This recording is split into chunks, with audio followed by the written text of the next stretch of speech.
envie d'entreprendre, volonté de réussir, regardez le Club Éco d'Objectif-News.tv avec la Banque Populaire Occitane. L'aéroport Toulouse-Blagnac, le partenaire des entreprises du Grand Sud-Ouest, vous présente le Club Éco d'Objectif-News.tv.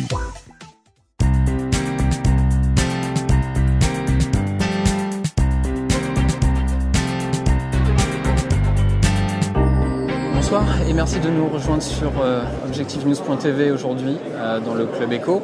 Nous recevons ce soir Paul Seabright. Bonsoir. Bonsoir. Vous êtes économiste à la Toulouse School of Economics. Vous êtes également chercheur au Center for Economic Policy Research. Nous sommes aujourd'hui au sommet économique du Grand Sud, premier sommet. Vous allez appeler à davantage de coopération interrégionale en matière d'innovation et de recherche. C'est-à-dire, pourquoi cet appel ?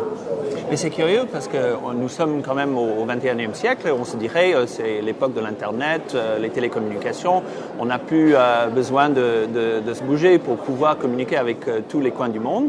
Et on s'attendrait à ce que, en matière d'innovation, il suffit d'avoir un lien électronique avec un chercheur à l'autre bout du monde pour qu'il y ait tout ce qu'il faut pour créer de l'innovation ensemble. Or, ce qui est curieux, c'est que nous nous rendons compte que même dans les pays les plus innovateurs au monde, comme les États-Unis, la proximité est essentielle. C'est-à-dire que les gens arrivent à créer l'innovation avec leurs voisins beaucoup plus facilement qu'avec des gens distants.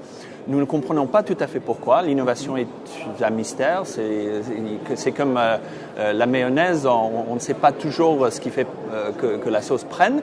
Mais nous savons que la proximité compte beaucoup. Par exemple, nous savons que aux États-Unis, l'utilisation des brevets qui sont détenus par des universités californiennes est beaucoup plus intense en Californie qu'au Massachusetts.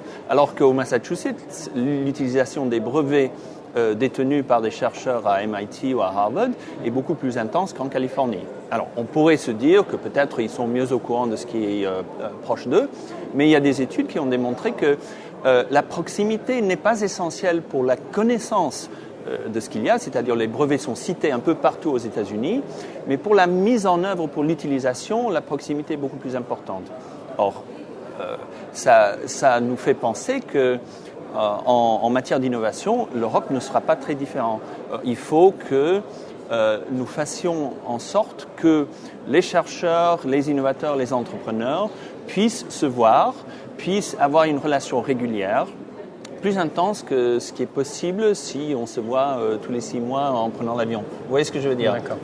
À vous entendre, le modèle américain, par exemple le MIT, avec des entreprises finalement très proches des centres de recherche, des universités, semble la voie à suivre ? On ne peut pas implanter un modèle comme ça si c'était juste une veste qu'on pourrait mettre sans s'ajuster la forme à ce nouvel habit. Je pense qu'il y a beaucoup de choses dans la culture française qui sont très différentes de la culture américaine, qui ne sont pas toujours aussi propices.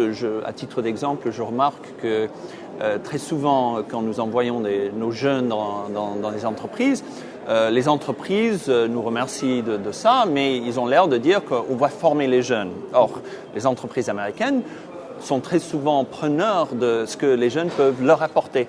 C'est-à-dire qu'ils sont un peu plus ouverts à l'idée que la connaissance ne va pas dans le sens unique depuis l'entreprise à la jeune personne, mais parfois de la jeune personne à l'entreprise. Donc je crois qu'il y a tout de même un certain nombre d'obstacles culturels qui nous empêchent de juste prendre le modèle américain et le mettre en œuvre ici. Cela dit, il y a eu des progrès énormes.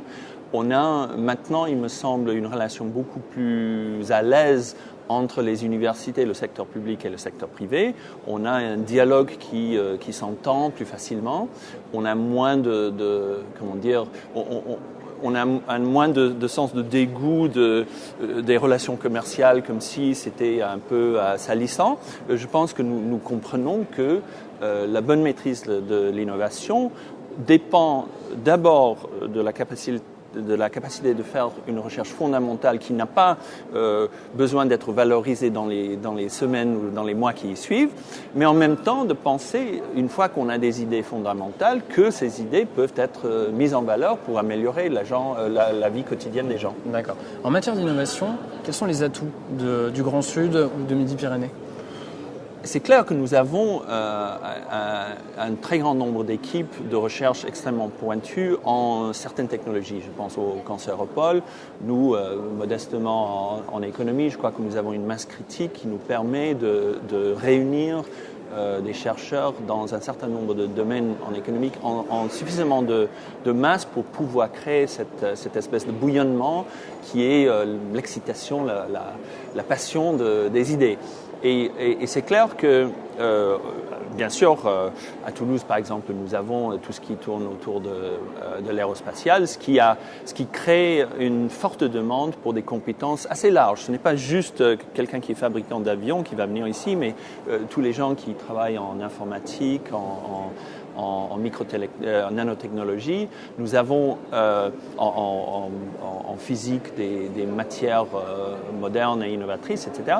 Et je pense que dans la mesure où il y a une leçon à suivre des États-Unis, c'est que la culture de l'innovation dépend non seulement d'une équipe très pointue qui qui cible un objectif très précis, mais qu'il doit y avoir autour une culture bouillonnante de gens qui ont des idées dont ils n'ont pas forcément la vision de la valorisation immédiate, mais que c'est cet bouillonnement de la culture d'innovation qui va créer des opportunités aujourd'hui inattendues et insoupçonnées. Paul Seabright, merci. Merci à vous. Et merci de nous avoir suivis sur objectifnews.com et .tv.